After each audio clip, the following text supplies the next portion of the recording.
Hello दोस्तों, स्वागत है आपका मेरे चैनल में। जैसा कि आप सभी जानते हैं कि केवीएस पीआरटी के इंटरव्यूज़ अभी आने वाले हैं। तो इंटरव्यू के लिए सबसे ज़्यादा ज़रूरी काम क्या है कि अपन को फर्स्ट से लेकर फिफ्थ तक की सारी ही एनसीईआरटी की बुक्स पढ़नी है, सारे सब्जेक्ट की। तो उसी सीरीज़ में मैंने चालू करा है, रिमझिम अपन पढ़ेंगे। तो अब चूँकि बहुत सारे लोगों ने, हम में से बहुत सारे ही लोगों ने, इवन सब ने ही रिमझिम पढ़ ली है एग्ज़ाम से जस्ट पहले, क्योंकि एग्ज़ाम में रिमझिम से भर भर के क्वेश्चन आए थे और वो काफ़ी हमारे लिए हेल्पफुल था। हालांकि मैं भी बहुत सारे उसमें क्वेश्चन गलत करके आई थी, राइटर वाइटर गलत हो गए थे। तो लेकिन फिर से अपन इसको स्टोरी की तरह पढ़ेंगे, क्योंकि क्या होता है, स्टोरी की तरह पढ़ लेंगे तो हमें याद रह जाएगा अच्छे से।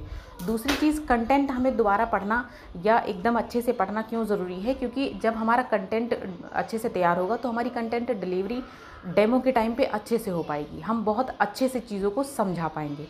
तो बिना किसी देर के अपन रिमझिम से स्टार्ट करेंगे और जो है उसके बाद दूसरे बुक्स पे अपन जाएंगे और बहुत ही फ़न वे में पढ़ेंगे, स्टोरी टेलिंग की तरह पढ़ेंगे। और आप लोग इसे सिर्फ ध्यान से सुनिए और आपको देखते देखते ही देखिए बहुत अच्छे से तैयार हो जाएगा। तो अपन चालू करते हैं। रिमझिम में आज मैंने जो बुक उठाई है वो थर्ड क्लास की बुक है ना। तो थर्ड फोर्थ फिफ्थ शुरू करेंगे और फर्स्ट और सेकंड बाद में करेंगे, क्योंकि वो बहुत इजी हैं तो थोड़ा बोरिंग है, इसीलिए मैंने थर्ड क्लास की बुक उठाई है। तो बिना किसी देर के अपन शुरू करते हैं। फर्स्ट चैप्टर है थर्ड क्लास का, कक्कू, है ना। तो कक्कू मतलब क्या होता है? कक्कू मतलब होता है कोयल, ठीक है। अब जैसे कि आप सभी ये फ़ोटो में देख रहे हैं, इस लड़के का जो चेहरा है वो एकदम चिड़ौंदे सा है, ठीक है। तो एकदम ऐसा लग रहा है चिढ़ा बैठा है, एकदम गुस्सा हो रहा है। तो और इसका नाम है कक्कू नाम है इसका। अब आप लोगों ने एक कहावत सुनी होगी कि आँख के अंधे नाम नयन सुख, मतलब जो नाम होता है वो गुणों के विपरीत होता है, ठीक है। तो वैसे ही सेम ऐसा है कि इस लड़के का नाम तो कक्कू है, मतलब कोयल है, लेकिन इस लड़के के एक भी लक्षण कोयल से नहीं मिलते हैं, ठीक है। बेसिक पहली चीज़ तो ये हुई। दूसरी चीज़, अपन जब किसी भी पोएम को समराइज़ करते हैं तो उसमें सेंटेंसेस बना लेते हैं कि मतलब 3 सेंटेंस में समराइज़ करेंगे, 4 सेंटेंस में समराइज़ करेंगे। तो अपन इस बुक को समराइज़ करने के लिए, अब इसमें देखिए आप लोग, इसमें कितने पैरा हैं इसमें।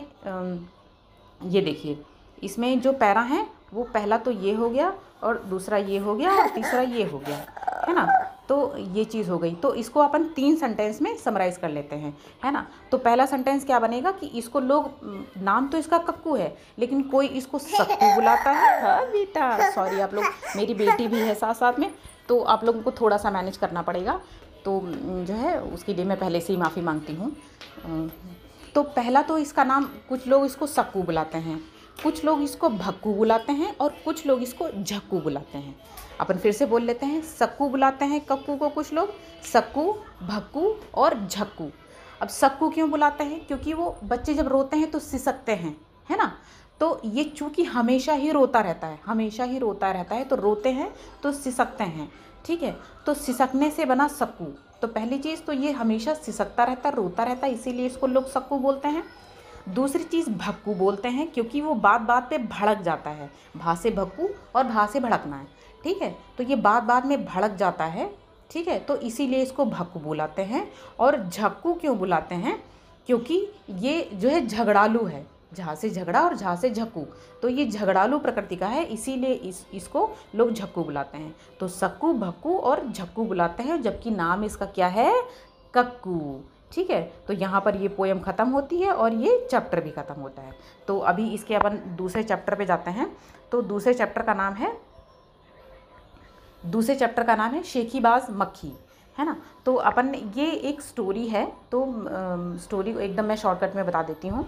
तो एक मक्खी होती है ना, एक मक्खी होती है। तो शेखीबाज का मतलब होता है डींगे मारना, बड़ी बड़ी बातें करना, ठीक है। शेखीबाज का मतलब ये होता है, ठीक है ना।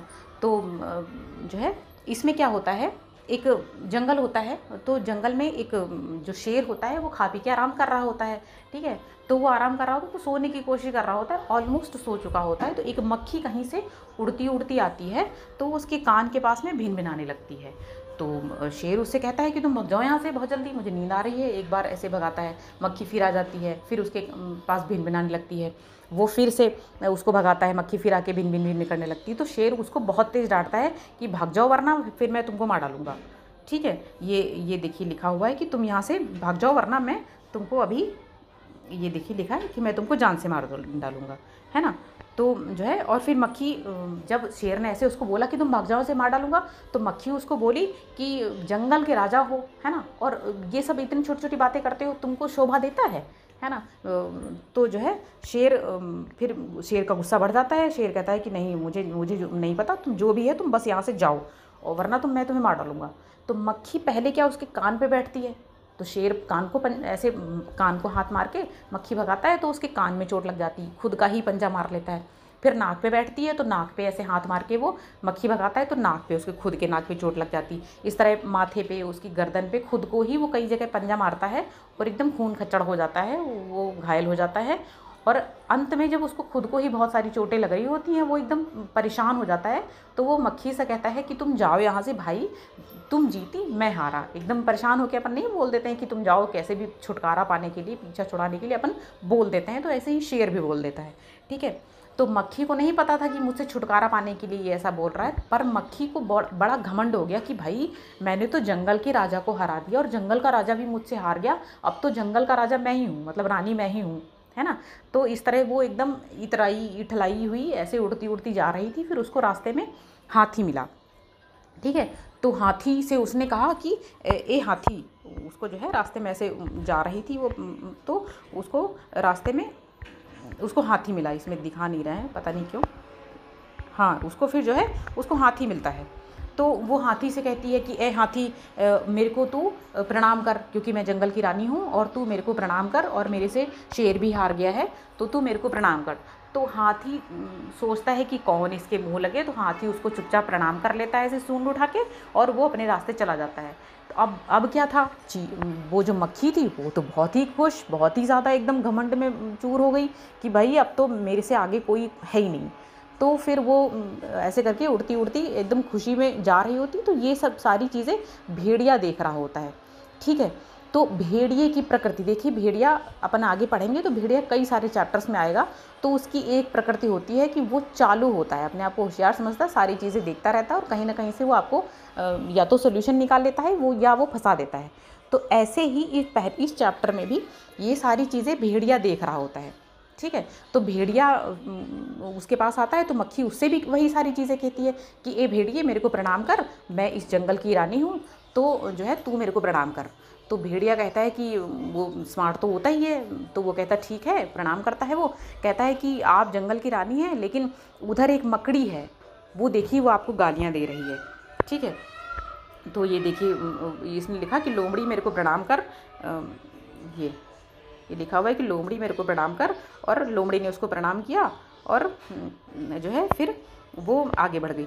तो उसने कहा कि मक्खी वहाँ पर जो है एक मकड़ी है, तो मकड़ी तुमको गालियाँ दे रही है ना, मकड़ी तुमको गाली दे रही है, और जो है तुम जाओ और उसको देखो क्या वो बोल रही है। तो उसने कहा कि अच्छा ठीक है, ये बात है, मैं उसको अभी जाके बताती हूँ। फिर वो मकड़ी के पास गई, और गई तो क्या होगा, जाहिर सी बात है, वो छोटी सी मक्खी थी, उसके जाले में जाके फंस गई और वहाँ वो उसमें ही फंसी रह गई और उसका काम तमाम हो गया। ठीक है, और वो जो है फिर उसके बाद लोमड़ी उसको देखता रहा और मंद मंद मुस्कुरा के वहाँ से चला गया कि फाइनली मैंने उसको मात दे दी। ठीक है, तो ये यहाँ पे ये वाली स्टोरी ख़त्म होती है और इसके जो राइटर हैं वो हैं योगेश जोशी। ठीक है, तो इसको ऐसे याद रखिएगा कि मक्खी योगा नहीं करती थी, इसीलिए उसका दिमाग सेंटर में नहीं था, इसीलिए वो फंस गई थी, है ना। तो योगा से योगेश, और मक्खी योगा नहीं करती थी, है ना। तो शेखीबाज मक्खी के राइटर जो है योगेश जोशी हैं। तो ये इतनी सी स्टोरी थी, और जो है ये यहाँ पर स्टोरी ख़त्म होती है। अब ये अपन थर्ड चैप्टर पे जाते हैं। ये थर्ड चैप्टर का नाम है चांद वाली अम्मा। अरे ये ऐसे कैसे आ गया, ये थर्ड चैप्टर का नाम है मन करता है। ठीक है, तो ये भी एक पोयम है। तो जो है इसमें क्या होता है, एक छोटा लड़का होता है, तो वो अपने मन के बारे में बताता है कि मेरा ये करने का मन होता है, पर मेरे को ये लोग करने नहीं देते हैं। ठीक है, तो जैसे कि मैंने पहली ही पोएम में बताया था कि जो कक्कू पोएम थी उसमें बताया था कि जैसे जितने पैरा होते हैं अपन उतने ही सेंटेंस में पोएम को समराइज़ कर देते हैं। तो अपन इसको भी मन करता है पोएम को भी अपन ऐसे ही समराइज़ कर देंगे। ठीक है, तो पहले मैं इसके बारे में बता देती हूँ कि इसमें एक लड़का होता है। आप ये मान लो कि लड़के का नाम सुरेंद्र है, क्योंकि वो सुर में गाता था तो उसका मन करता रहता था गाना गाने का। ये अपन रिलेट करके बस पोएट के नाम याद करने के लिए ऐसे कर रहे हैं, वैसा कुछ था नहीं कि उस लड़के का नाम सुरेंद्र ही था, बस राइटर का नाम है सुरेंद्र। तो इसीलिए आप याद रखिएगा कि एक सुरेंद्र नाम का लड़का था, उसका हमेशा गाना गाने का मन करता रहता था, पर उसको कोई गाने देता नहीं था। तो इस मन करता है कविता के जो राइटर हैं वो है सुरेंद्र। तो इसमें क्या होता है, जो लड़का होता है तो पहले में तो उसका मन करता है सूरज चाँद बनने का, दूसरा मन करता है कि बाबा पापा बनने का, और ठीक है, इसमें 4 पैरा हैं तो 4 बातें करने का उसका मन करता है। पहली बात उसका सूरज चाँद बनने का मन करता है, दूसरी बात उसका दादा पापा बनने का मन करता है, तीसरी बात उसका चिड़िया बनने का मन करता है, और चौथी बात उसका चरखी लेकर पतंग उड़ाने का मन करता है। ठीक है, अपन फिर से बोल लेते हैं।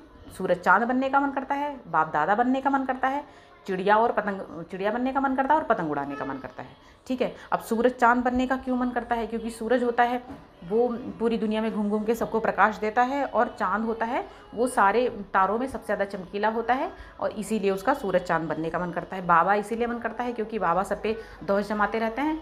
ठीक है, और उस पर हमेशा ध्वज जमाते रहते हैं, इसलिए उसको मन करता है कि मैं भी बड़ा होता, मैं भी सब पे ध्वज जमाता। पापा होता तो मैं पापा की तरह मुँह चुगाता, तो इसीलिए उसका मन करता है कि मैं पापा होता। उसका मन करता है मैं चिड़िया होता, तो चिड़िया होता पूरे दिन शोर मचा, बच्चों हमेशा शोर मचाते रहते हैं ना, और सब उनको मना करते रहते हैं कि शोर मत मचाओ। तो जो है उसका मन करता है चिड़िया बनने का, चिड़िया बनकर चूचू करने का, और फिर लास्ट में होता है मन करता है चरखी लेकर पीली लाल पतंग उड़ाऊँ। ठीक है, तो ये यहीं पे ख़त्म होती है। एक बार इसको पूरा पढ़ लेते हैं। मन करता है सूरज बनकर आसमान में दौड़ लगाऊं, मन करता है चंदा बनकर सब तारों पर अकड़ दिखाऊं, मन करता है बाबा बनकर घर में सब पर ध्वज जमाऊं, मन करता है पापा बनकर मैं भी अपनी मूंछ बढ़ाऊं, मन करता है तितली बनकर दूर दूर तक उड़ जाऊं, मन करता है कोयल बनकर मीठे मीठे बोल सुनाऊं, मन करता है चिड़िया बनकर चीची चूचू शोर मचाऊं, मन करता है चरखी लेकर पीली लाल पतंग उड़ाऊं। है ना, तो ये भी चैप्टर यहाँ पे ख़त्म होता है। फिर अभी अपन नेक्स्ट चैप्टर पे जाते हैं। इसमें सीक्वेंस का थोड़ा गड़बड़ हो गया है, वो मैं देख लूँगी। ठीक है, नेक्स्ट फिर से मन करता है आ गया है, कितने मन करता है, इसमें कुछ तो गड़बड़ हो गया है।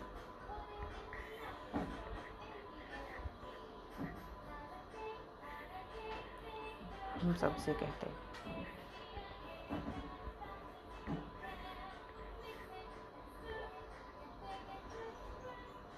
चलिए, मैं से बीच बीच में पढ़ा दूंगी, वो बाद में मैं सीक्वेंस में कर दूंगी। है ना, नेक्स्ट चैप्टर है कब आऊँ। ठीक है, तो इसको भी अपन शॉर्टकट में समझ लेते हैं कि जो है त्रिपाठी जो है RS त्रिपाठी करके राइटर हैं। तो आप ये समझ लीजिएगा, आपका एक दोस्त है त्रिपाठी, वो कभी आता वाता नहीं है, वो फर्जी पूछता रहता है कि कब आऊँ। मेरी भी एक दोस्त त्रिपाठी है, वो कभी आती वाती घर है नहीं त्रिपाठी क्या हुआ, एक्चुअली मिचरा है, तो वो आती वाती है नहीं, बस पूछती रहती है कब आऊँ। है ना, तो उससे आप रिलेट कर लीजिएगा। तो इस चैप्टर में बेसिकली है क्या कि एक अवंती नाम का एक बंदा होता है, एक इंसान होता है, तो वो अपनी शॉप खोलता है, वो कपड़े वपड़े रंगने का जो है काम शुरू करता है। तो वो बढ़िया काम करता है, तो ऑब्वियस सी बात है जो काम बढ़िया करेगा उसका काम धंधा निकल पड़ता है। तो इस तरह उसका भी बड़ा नाम तो हो जाता है, दूर दूर तक फेमस हो जाता है। तो वहीं पर लोकल में ही एक सेठ जी होते हैं, उनको बड़ी जलन सी होने लगती है कि ऐसे कैसे आगे बढ़ गया ये। तो वो भी आते हैं, उनकी सोचते हैं कि इसका नाम डाउन मार्केट करता हूँ, इसकी बेइज्जती ख़राब करता हूँ। फिर वो आते हैं, एक कपड़ा लेकर आते हैं और उसको देते हैं। फिर वो पूछता है कि अवंती पूछता है कि किस रंग में इसको रंगना है। तो वो बहुत सारे कलर्स का नाम बताते हैं कि इसमें उसमें लाल नीला पीला हरा काला बैंगनी नारंगी, इसमें मत रंगना, ये सब मुझे पसंद नहीं है, तुम कोई और रंग देना। है ना, तो ये देखिए, ये लिखा हुआ है कि मुझे सफ़ेद लाल पीला नीला काला ये सब कतई पसंद नहीं है, और तुम किसी और रंग में रंग देना। है ना, तो इस तरह से वो अवंती कहता ठीक है मैं समझ गया। फिर वो पूछते हैं कि मैं कब आऊँ, है ना, ये कपड़ा लेने कब आऊँ। तो इस चैप्टर का नाम भी है कब आऊँ। तो पूछते हैं कब आऊँ, तो अवंती भी बहुत समझदार था, तो वो बोलता है, सारे दिनों के नाम बोल के कहता है कि इस दिन पे मत आना, बाकी कभी भी आ जाना, है ना। तो इस तरह से वो सेठ जी समझ जाते हैं कि ये होशियार है, वो समझदार है, पर सेठ जी दोबारा उसकी दुकान पे नहीं आते हैं, ठीक ना। तो ये चैप्टर यहीं पर एंड हो जाता है। और नेक्स्ट चैप्टर है क्योंजीमल और कैसलिया, कैसे कैसलिया, है ना। तो बेसिकली इस चैप्टर में है क्या, पहले तो इसके राइटर देख लेते हैं। राइटर हैं शुक्ला, है ना। तो आप ये समझ लो कि सुबीर शुक्ला, ये इसके राइटर हैं सुबीर शुक्ला, ठीक है। तो आपका कोई दोस्त है शुक्ला, वो कुछ लोग ऐसे होते हैं कि बड़े ऐसे होते हैं कि उनसे आदमी इरिटेट ही हो जाए। तो शुक्ला नाम का कोई आपका दोस्त है जो हमेशा इरिटेट करता रहता है। तो क्योंजीमल और कैसलिया भी हमेशा इरिटेट करते हैं। क्योंजीमल दो दोस्त होते हैं, तो एक का नाम होता है क्योंजीमल और दूसरे का नाम होता है कैसे कैसलिया। तो नाम से ही जाहिर है कि जो क्योंजीमल है वो हमेशा क्यों क्यों क्यों पूछता रहता है, और जो कैसे कैसलिया है वो हमेशा कैसे कैसे कैसे पूछता रहता है ना। तो जो है एक चाचा जी होते हैं, वो जा रहे होते हैं, वो एक्चुअली गेहूँ पिसवाने जा रहे होते हैं। तो उनसे वो पूछते हैं कि आप कहाँ जा रहे हैं, और वो बोलते हैं कि गेहूँ पिसवाने जा रहे हैं। तो वो पूछते हैं कैसे कैसे कैसे, वो बोलते हैं साइकिल पे जा रहे थे, पैदल जा रहे थे। तो जो है शिवदास नाम के उनके कोई दोस्त होंगे, तो उन्होंने कहा कि जो है अब हमारी साइकिल ले जाओ, पैदल कहाँ जाओगे। तो बोलते हैं कि गेहूँ पिसवाने। अच्छा, क्यों क्यों क्यों। तो बोलते हैं आटा चाहिए। फिर वो बोलते हैं पिसवाने के लिए कैसे कैसे कैसे, फिर वो बताते हैं कि कैसे पीसता है, वो सब बताते हैं। फिर वो बोलते हैं कि रोटी बनाएंगे इसका पिसवा के। फिर वो बोलते हैं क्यों पिसवाना है, वो पूछता है क्यों क्यों क्यों, बोलते हैं रोटी बनाएंगे और इसको सानेंगे, बेलेंगे, पकाएंगे, फुलाएंगे, सानेंगे। तो कैसे सानेंगे, तो कैसे कैसे कैसे। फिर ऐसे ही करके वो बहुत उनको इरिटेट कर देते हैं। फिर वो सब बताते हैं कि ऐसे सानेंगे, वैसे सानेंगे, भाप बनकर रोटी उड़ जाएगा, रोटी बनाएंगे, ठीक है। फिर वो बहुत ज़्यादा पूछते रहते हैं। फिर वो सारी चीज़ों के बारे में एक्सप्लेन करते हैं कि रोटी कैसे बनाएंगे, क्यों क्यों क्यों, कैसे कैसे कैसे। फिर बहुत ज़्यादा वो पूछे जा रहे होते हैं। फिर उनको लगता है गुरुजी को उनकी चक्की बंद हो जाएगी। फिर वो बस उनकी बात सुनते नहीं हैं और वहाँ से चले जाते हैं, ठीक है। तो ये चैप्टर हो गया क्योंजीमल और कैसलिया। इसमें चैप्टर का नाम कुछ और डालो, कुछ और जाता है, ठीक है। तो फिर नेक्स्ट चैप्टर है मीरा बहन और बाघ। इसमें क्या होता है, ये एक्चुअली यूपी की एक लोक कथा है, इसमें लिख के नहीं आ रहा है, यूपी की लोक कथा है ना। तो जो है इसमें क्या होता है, मीरा बहन जो थी वो एक्चुअली इंडियन नहीं थी, उनका वो गांधी जी की शागिर्द थी। वो ये देखिए इसमें लिखा हुआ है कि इंग्लैंड में रहती थी वो, है ना। पर वो गांधी जी से इतना ज़्यादा प्रभावित हुई थी कि वो, ये लगभग 1952 की बात है ना, 1952 की बात है। तो वो यहीं इंडिया आ गई थी। तो इंडिया में ये देखिए गांव है केवली, है ना, ये यहाँ पर केवली गांव है। तो अब ये जो है यूपी में नहीं है, अब हो सकता है जब ये बुक लिखी गई होगी उस टाइम यूपी लिखा गया होगा, लेकिन अब ये शायद उत्तराखंड में आता है क्योंकि वो पहाड़ी गांव था, है ना। तो वहाँ उनका आश्रम था। तो जो मीरा थी वो वहीं रहती थी, है ना। तो जो मीरा बहन थी वो वहीं रहती थी, आश्रम में ही रहती थी। तो क्या हुआ, जो केवली गांव था तो वहाँ पर पहाड़ी इलाका था, तो वहाँ पर शेर वेर जो जंगली जानवर आ जाते थे। अब जो है वहाँ पर जो है वो जो पेड़ वेड़ थे वो ज़्यादा काट दिए गए थे। तो जो खतरनाक जानवर जो आते थे वो गांव में आ जाते थे, वो केवली गांव था वहाँ आ जाते थे। तो एक बार ऐसा हुआ कि शेर आया और वहाँ गाय वाय को खा गया होगा। तो गांव वाले बहुत डर गए और बहुत गुस्से में भी थे कि आज गाय को खाया है, कल हमारे बच्चे को नहीं खा ले करके। तो वो लोग डर जाते हैं। फिर वो लोग मीरा बहन के पास आते हैं कि कुछ तो जुगाड़ निकालते हैं कि शेर को पकड़ते हैं और या उसको भगा देते हैं या मार डालते हैं, या ऐसे करके सोचते हैं और जुगाड़ उगाड़ लगाते हैं। कहते हैं हम इसको बांध लेंगे, पकड़ लेंगे, फंसा लेंगे, पिंजड़ा विजड़ बनवाते हैं। तो पिंजड़े में उसको फंसाने के लिए बकरी रख देते हैं कि वो बकरी का मिमियाना सुन के आ जाएगा शेर और इसमें आके फंस जाएगा और जो है उसको हम पकड़ लेंगे। तो उसको वो लोग बकरी को करके और पिंजड़ा खोल के छोड़ देते हैं कि आएगा और वो इसमें फंस जाएगा। तो मीरा बहन के जो है आश्रम के पास ही रख देते हैं क्योंकि उनका आउटर में ही आश्रम था कि एकदम जंगल के इलाके में था। तो रात भर मीरा बहन को नींद ही नहीं आती है कि जो है फिर अगले दिन गांव वाले आते हैं तो देखते हैं कि जो है वो जो पिंजड़ा है वो खुला पड़ा है, उसमें बकरी भी नहीं है और शेर भी नहीं है। तो सब लोग आते हैं, बड़े परेशान होते हैं कि ऐसे कैसे हो गया, शेर भी नहीं फंसा, बकरी भी नहीं है। तो फिर मीरा बहन से पूछा कि अगर आप कुछ पता हो तो बताइए। तो मीरा बहन कहती हैं कि अपन ऐसे धोखा नहीं, वो चूँकि गांधी जी की शिष्या थी तो वो अहिंसा कैसे कर सकती थी। तो उन्होंने क्या किया, वो बोली कि मैंने सोचा कि क्यों अपन उसको धोखा देकर शेर को फंसाएं, और इसलिए धोखा देकर नहीं फंसाएंगे, इसीलिए मैंने पिंजड़ा खोल दिया और वो जो है उसमें नहीं फंसा। इस तरह से कहानी ख़त्म हो जाती है और उनकी मीरा जो है उन्होंने दिखा दिया कि वो गांधी जी की सच्ची शिष्या है। इस तरह ये स्टोरी ख़त्म हो जाती है और चैप्टर का नाम है मीरा बहन और बाघ।